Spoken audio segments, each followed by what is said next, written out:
Hello friends, मैं हूं आपके सामने गौरव मिगलानी। इस वीडियो में हम total assets to debt ratio से रिलेटेड 3 क्वेश्चंस डिस्कस करने जा रहे हैं। इन तीनों क्वेश्चंस के अंदर हमने एक ही कंटेंट फाइंड आउट करना है, that is total assets to debt ratio. अब total asset to debt ratio क्या होता है, ये हम पीछे वाली वीडियो में डिस्कस कर चुके हैं। पूरा फॉर्मूला क्या सिग्निफिकेंस है और उससे रिलेटेड एक क्वेश्चन भी हमने डिस्कस किया है।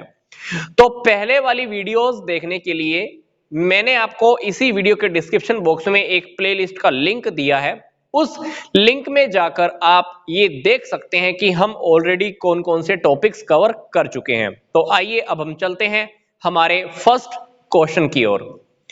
इस क्वेश्चन में हमें शेयर होल्डर फंड्स दिए हुए हैं 14 lakh, total debts 16 lakh, current liabilities 4 lakh. हमको इन तीनों क्वेश्चंस के अंदर total assets to debt ratio find out करना है।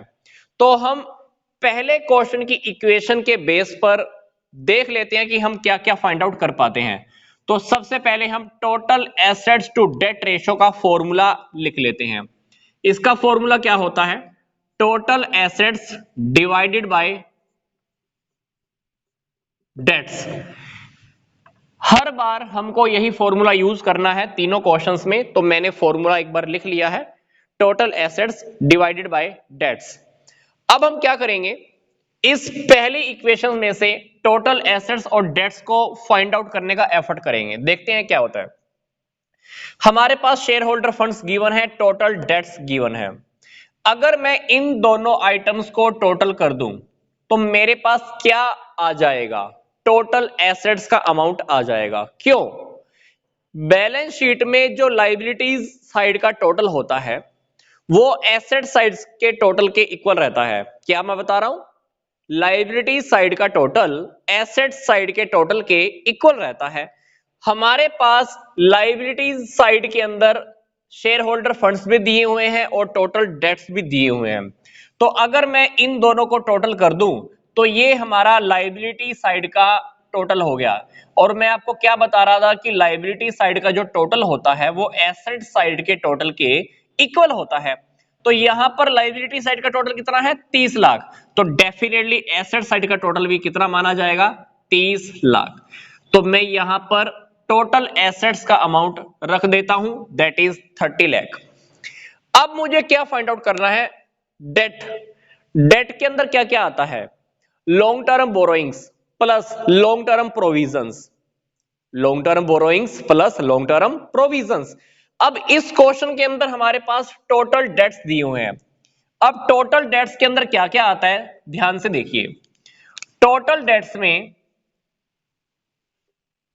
लॉन्ग टर्म डेट्स प्लस हम कह सकते हैं कि करंट लायबिलिटी भी इंक्लूड रहता है। इस टोटल डेट्स के अंदर लॉन्ग टर्म डेट्स भी हैं, करंट लायबिलिटीज भी हैं। सोचकर देखिए, अगर टोटल डेट्स में से अगर मैं करंट लायबिलिटी जो कि 4 लाख है माइनस कर दूं तो डेट का अमाउंट क्या रह जाएगा, 12 लाख रुपए। मैं आपको फिर से बता रहा हूं, टोटल डेट्स के अंदर लॉन्ग टर्म डेट्स भी हैं, जिसको हम लॉन्ग टर्म डेट्स को हम डेट्स भी कह सकते हैं, ये हमारा हुआ ये, प्लस टोटल डेट्स के अंदर हमारी करंट लायबिलिटीज भी हैं। तो अगर टोटल डेट्स में से अगर मैं करंट लायबिलिटी के अमाउंट को माइनस कर देता हूं तो यहां पर देखिए जो डेट का अमाउंट है वो क्या आ जाएगा, 12 लाख रुपए आ जाएगा। 12 लाख रुपए मैंने यहां पे रख दिए। तो अगर आप 30 लाख को अब 12 लाख से डिवाइड करोगे तो हमारे पास जो आंसर आएगा वो होएगा 2.5:1। आप इसको सोल्व करके देख लीजिएगा, 2.5:1। ठीक है, तो ये एक कंपनी के लिए अच्छा है क्योंकि ये रेशो अगर 2:1 या 1:1 या जैसे भी ज्यादा है डेट्स के मुकाबले में, डेट्स से ये जितना ज्यादा होता है उतना लॉन्ग टर्म लेंडर्स के लिए, जो हमको लॉन्ग टर्म के लिए पैसा देते हैं, उनके लिए अच्छा होता है। इससे कंपनी की लॉन्ग टर्म फाइनेंशियल पोजीशन भी अच्छी मानी जाती है। क्योंकि ये जो रेशो हम डिस्कस कर रहे हैं ये डेट इक्विटी रेशो का एक वेरिएशन है। तो आइए अब हम डिस्कस करते हैं हमारा सेकंड क्वेश्चन। सेकंड क्वेश्चन के अंदर हमारे पास टोटल डेट्स गिवन है 30 lakh, share holder funds given है 12 lakh, reserve and surplus 8 lakh, current assets 15 lakh, working capital 9 lakh. हमको इन पॉइंट्स के बेस पर क्या फाइंड आउट करना है? Total assets to debt ratio. तो यहां पर मैं एक बात आपको फिर से बता देता हूं, टोटल डेट्स और शेयर होल्डर फंड्स मिलकर क्या बन जाएगा? लाइबिलिटी साइड का टोटल। लाइबिलिटी साइड का total is equal to assets side का टोटल। तो मैं इसको 42 लाख कर दूं तो डेफिनेटली हम ये कह सकते हैं कि जो टोटल एसेट्स हैं वो मेरे पास 42 लाख की हैं। अब मुझे नीचे वाला क्या पोर्शन चाहिए? डेट का अमाउंट चाहिए। अब क्वेश्चन में ध्यान से देखिए, हमारे पास टोटल डेट्स गिवन है 30 लाख।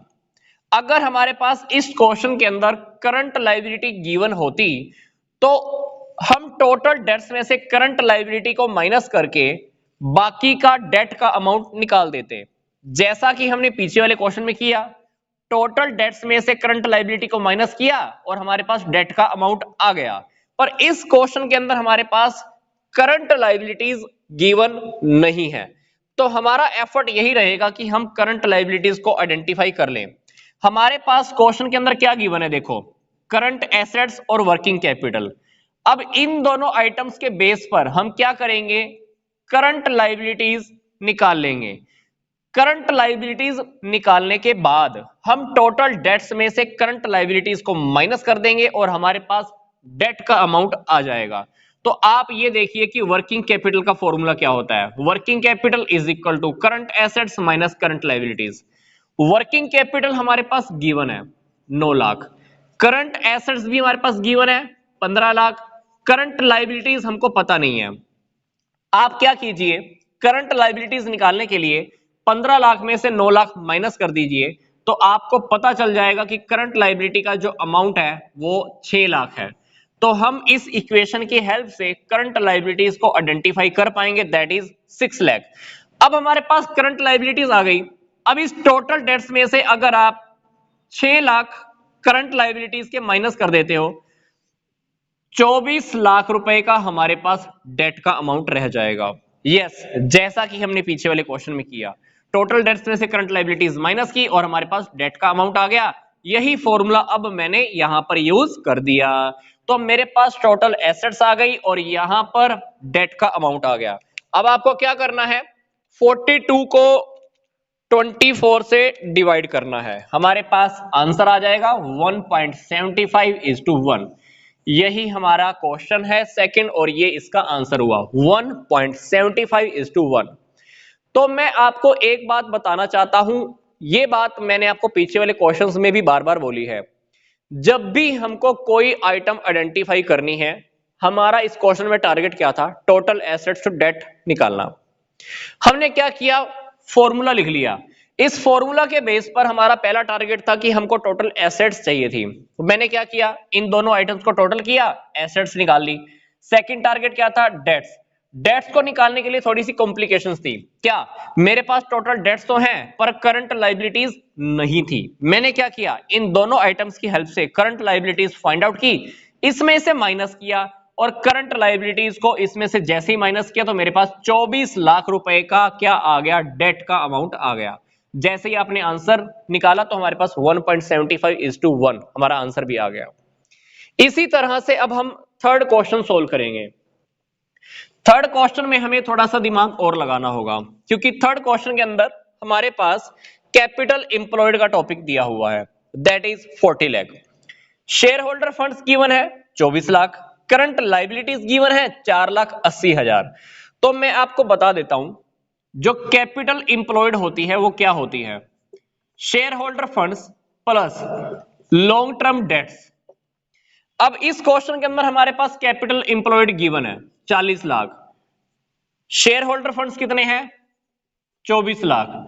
अब यहां पर आपका लॉन्ग टर्म डेट का अमाउंट आ जाएगा। लॉन्ग टर्म डेट कह लीजिए या डेट्स कह लीजिए, एक ही बात है। तो हमारे पास यहां पर सिंपल सी बात है, डेट्स का अमाउंट आ जाएगा, दैट इज 16 लाख। कहने का क्या है कि मेरे पास ये आइटम डेट्स वाला फाइंड आउट हो चुका है। अब मेरा सेकंड टारगेट क्या रहेगा? टोटल एसेट्स को आइडेंटिफाई करना।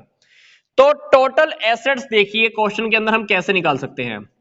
मैंने आपको बताया था लायबिलिटीज साइड के अंदर हमारे पास अगर शेयर होल्डर फंड गिवन है, लॉन्ग टर्म डेट्स गिवन है, प्लस करंट लायबिलिटीज गिवन है, इन तीनों आइटम्स को जैसे आप टोटल करोगे तो हमारे पास लायबिलिटीज साइड का टोटल आ जाएगा।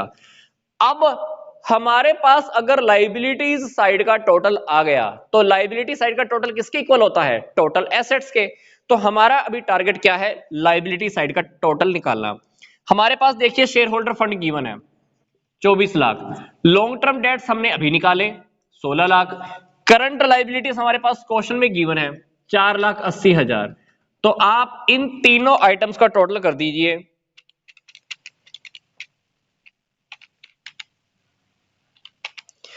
ये आ गया 44.8 लाख।